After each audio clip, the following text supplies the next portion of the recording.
Okay. There's the Three of Swords again. Hey, man. We're getting some different perspectives coming up here. And then the Nine of Cups. What do we want, family? I feel like we know what we want. I'm asking this general question just because I think you guys already know what you want. I feel like you guys are open to seeing what you get, but you ultimately know what you want. Usually people don't figure out what you want from them until you finally say it. You're like waiting and seeing and observing, but then when the time is right, you're like, yeah, no, actually I don't care. Goodbye. So, yes, Nine of Cups. This is about desire, wants, feeling content, feeling happy, or this is personal happiness. Queen of Swords, that's your energy. Typically the Knight of Swords is your energy, but for the sake of the reading and the fact that this is the Queen of Swords, the focus is about you, your perspectives, and how you view things. But it also could tell me, too, that you guys are being very logical about the relationships that you involve yourself in. You guys are probably a little detached with the people that you're involved with because, of course, there's an aspect of you that's protecting yourself right now. Three of Swords don't come up for nothing. There's some things that you're protecting right now. You're not fully giving of yourself at this moment. Like this Queen of Swords, I don't ever see her giving of herself to others. She's always reserved in some way, shape, or form because she's trying to protect herself. That reservation is what, makes her truth so potent and so strong, and sometimes pretty gosh darn deadly and pretty gosh darn painful, because she's not looking at the situation from your perspective. Queen of Swords is typically the card for Libra, but Libra is also about rule following and following things by a certain way. And if there are certain things that she has in line, no matter what you do, it still does it. I mean, unless of course there's great reason, which is why this person, the queen energies are usually more receptive than kings. They'll at least see your side of the story, but usually they still stay the same way. So I feel like you're open but not open, Gemini. You have one foot in, one foot out. Like you're ready to kick someone's ass, but you're also waiting for them to put that glass slipper on your shoe, and you go about your business from there. Sorry for that really weird noise. It was my computer being crazy. Anyway, so in the past you had the Chariot. Things were going great. Like I feel like the situation was going perfect as long as you kept things in an orderly fashion, kept moving, kept things in organized condition. As long as you took care of your needs, you were able to do what you need to do to get what you wanted out of it. But now, with all the work that you've been putting in, I feel like you guys are trying to figure out what are the next steps. Because, of course, with the work that you've put in from then to now, you're in a different place, you're in a different lifestyle, you're doing a lot of different things, but you still have got a lot of stuff done and not a lot of return from it. So I don't know if you guys are looking from the situation as, from the aspect of return, but more of emotional fulfillment. Because I feel like you don't mind doing the work as long as you get something emotionally out of it, which you haven't been getting out of. I feel like you guys have been, the reason why the Queen of Swords is coming up is because you feel like your emotional valves are depleted. Like there's nothing that's filling you up emotionally. So now you're kind of running on, on gasoline. Like we're all, like you've turned into robot mode in a sense. But I'm kidding. I don't think any of you guys turn into robot mode. I feel like you guys really want something emotionally pleasing, something emotionally satisfactory. You want to feel content. That's why the Knight of Cups is coming up here. And I feel like the more you start looking at and start reevaluating, the easier it will become to manifest. I feel like right now, since it's just figuring out what in particular do you want to begin, or what do you want to manifest? Figuring it out is the biggest thing, right? Making that decision to figure out what it is to run. I feel like you already know. So why do we have the Seven of Coins here? Why do we have the Seven of Pentacles? If you already know what you want, what is there to reevaluate? The Ace of Wands. Reconnecting with an ex. Starting something passionate. Creating a new adventure. So you're really evaluating either the amount of passion, amount of excitement that you have towards something that you originally wanted to start, or you're reevaluating, getting back together with an ex, sparking something new. You put in a lot of work already when it comes to starting a very passionate lifestyle, but it's still a lot of work and not a lot of return. So it's running a little dry. But I feel like, what about that passionate experience do you want? Like, what kind of passionate experience do you want? Because I feel like it's now detailing what exactly you're actually trying to go towards. You know what I'm saying? Because I feel like you guys have already created some sort of passionate spark, something that really got you going, that began a new journey, but it's not in the area of which you would prefer. So what is it that you prefer? And I feel like once you figure that out, God help y'all. Okay? God help the world, because you're going to be manifesting like nobody's business. Okay? He's like, yeah, I got it now. I'm ready to go. And it starts happening, the magician. So it's just only a matter of time. What area of passion do you want? What part of your life do you want to feel excited for? Or do you want to start building something of great value in? Like, and I know it's not the Pentacles energy or anything like that, but the Wands energy, that's excitement, it's passion, it's creativity.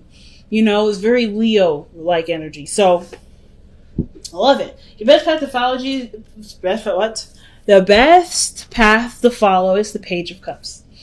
So the Page of Cups coming up in your best path to follow, what Page of Cups really means is that, this, something that you need to nurture, take time and taking care of. It could be a pet, a companion, an offer for, of a connection or communication of some sort of emotional truth, or emotional, desires, or really developing something that you eventually want to have over time, right? So I feel like it's creating either a new dream or going after, or actually nurturing and growing some sort of passion here. Because the Page of Cups, that's someone that has a dream already. And like I said before, I think you already know what you want. But it's like the fire behind it. The work that's necessary to put into it. Do you want to do it? Is that there? Do you have that? Do you want that? Is that aspect right there something that that can lead to what you want? And some of you guys, it could be that you guys actually don't know in what area do you guys want this excitement to be, or this new, passion, this new project to come out of, or this new relationship, how you want this relationship to rekindle, or to be kindled, period. But I feel like if you start somewhere, it'll be a lot easier to pinpoint. So I feel like for a lot of you guys, you kind of have like a prelude to your story. Some of you guys are starting something that's not necessarily very serious, but you've put in a lot of work to at least see what area and what direction do you want to go in, right? What are you trying to achieve? You want a friend, but you want someone that can grow with you and can still keep up with you. I'm thinking of the 3 Cups, 3 of Swords, and the 8 of Wands. Someone that you could connect with, someone that's your tribe, someone that you mesh with so freaking well. Someone that you can enjoy life with, someone that you can overcome pains and shadow selves and shadow growth with, that you can really, really grow with. It's this person that can trigger you, that help you look at yourself a lot more, but also can still go with the flow, that doesn't stop or get a little crazy when situations start to take a little bit of a different turn, right? They can go with the swing.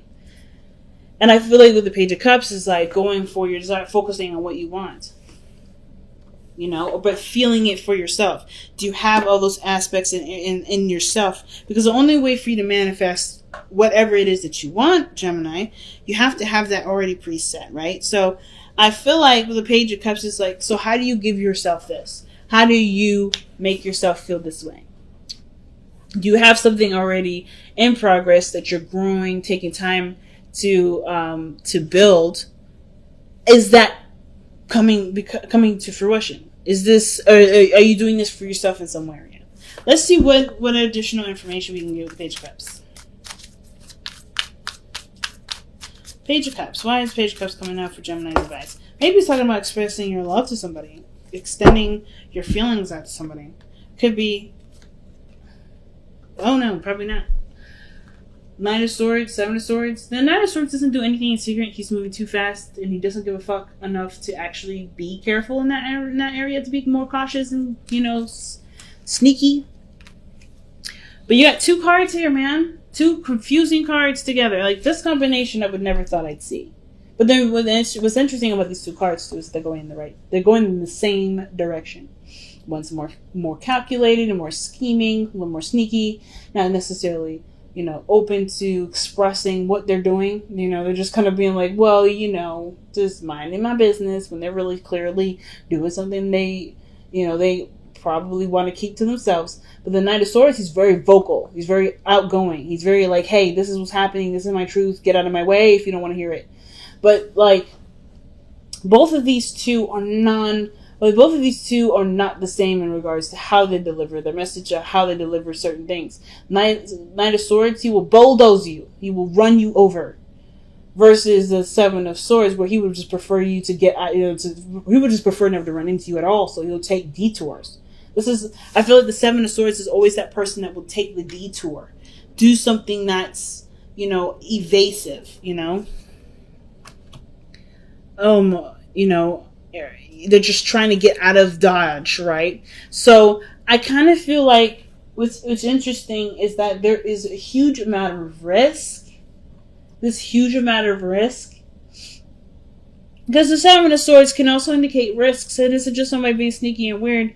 But they have to take a risk about being honest and, forward about what they want. I feel like there may have been some sort of passion sparking with somebody, but you put in a lot of the work. And I feel like, so ultimately this may be something that you do want, but it does require you to apply yourself. Okay. Wow. Interestingly enough. Interesting reading so far. So your external energy is the Ten of Swords. Something ended, but you put a lot of work into it. Or that something that's coming to an end here. I honestly feel like it's the evaluation process. I'm just going to lay that out there. I feel like it has to do with evaluation. Because just by the Seven of Coins and the Ten of Swords, there's a lot of reviewing. What have you done? How much work did you put in? What's come out of it so far? Something has come out of it. And I feel like it's excitement, it's passion, it's a new inspiration towards something that you may want to go for. But it had to happen from an ending. Or something's coming to an end, which has to do with what you've been working really hard to get inspiration from. Let's see what... Jesus. Ten of Swords and the Lovers. The connection that you have with somebody may be ending here. Or this is an ending. This is about the ending of some sort of connection between you and a person. This is also your card, Gemini. I don't know why it's not focusing. There we go. But yeah, the Lovers is your card, Gemini. Bouncing. It's not bounce of the head and your heart, but it's sometimes seen as a choice. How I personally read it is the acceptance of your head with your heart working together with it as a team with your heart, versus your mind trying to convince your mind trying to convince your heart of something else, and your heart being extremely stubborn with it. I feel like the acceptance portion definitely really says a lot when it comes to the Ten of Swords, because the Ten of Swords, that's a card that does talk about deep acceptance. This cannot be changed. This situation is the rawest of the raw of all kinds of all the endings in the tarot. So the fact that this ending is so brutal and so painful, the only way for you to be able to love yourself and to move forward from it is by accepting this loss, accepting the situation as is, and knowing that there can be potential for greatness despite what has already happened. So the Ten of Swords comes up twice in this reading, but it's also coming up with the Lovers. So interesting pairing. But I kind of feel like for some of you guys, it may have to do with a breakup, with something that's some sort of attachment or some sort of ending with somebody that you had a really close connection with. Really, really close. And then, as a matter of fact, if you look back at the three cards that fell out with the Three of Cups, Three of Swords, that's a connection that's triggering. That's a reunion that triggers you, or there's something. This is about your inner circle. That's about your inner circle and the part of that inner circle that triggers you. But I feel like that's something that you want. Even if it triggers you, it's something that you do want. It's just scary to put yourself out there. That's the thing. That's why you have the Knight of Swords and the Seven of Swords. Because that really weird tug and pull. Like, I don't want to do this, but I do want to do this. You're reevaluating it because your mind is like, remember what happened last time? But your heart is like, yes, this is it. This is my happiness. Are you going to allow yourself to do it, Gemini, now? Because I think the only thing the Seven of Coins is doing isn't really reevaluating. I feel like it is just I think it's reevaluating in the sense of how to make it successful for you. But I feel like it's also, a way of procrastinating. I think everybody's got a really weird procrastinating energy. But only, of course, right, to protect ourselves, to actually be sure that we can handle this. Because we don't want to hurt. We don't want to feel any pain. But pain also leads to great happiness and to great love. It can lead to those great things. Especially with all of that coming to yourself. So, the Three of Swords coming up in your hopes and fears. I think you want to overcome the pain that happened here with the Ten of Swords in the past. I feel like there may be something else coming into an end soon with the Ten of Swords and the external energy like this. But it's not a new ending. I think it's just looking at what has been over for a while, accepting it, and seeing the potential for greatness.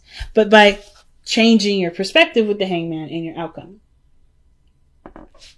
So the Three of Swords I really feel like is overcoming the loss, the pain, the triggering emotions, right?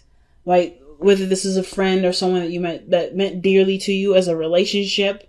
This is something that you really hope to overcome so that you can be open to seeing the world from a different angle, from a different view, to move forward with your life and know that you have, and know that you'll be okay. Because you survived one of the greatest pains in your life. Man, this is pretty deep, Gemini. Was definitely not expecting this type of reading here. So let's see what we got going on for the power or surrender cards.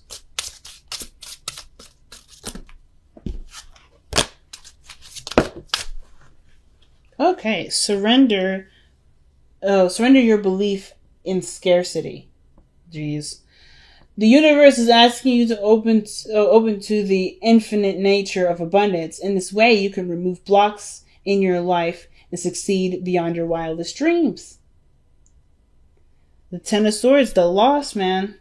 That's the only thing at this moment. That's not necessarily standing in your way, but it's like the building block that's there that will propel you forward. It's such a huge position. So let's see what time for a nap though. But also take a break. Take some time to rest. Take some time to rejuvenate, to recover, to heal from what you've already experienced. The Ten of Swords is not an easy energy to overcome. It's totally not. And the fact that you're already trying to figure out what your next action is, it's great.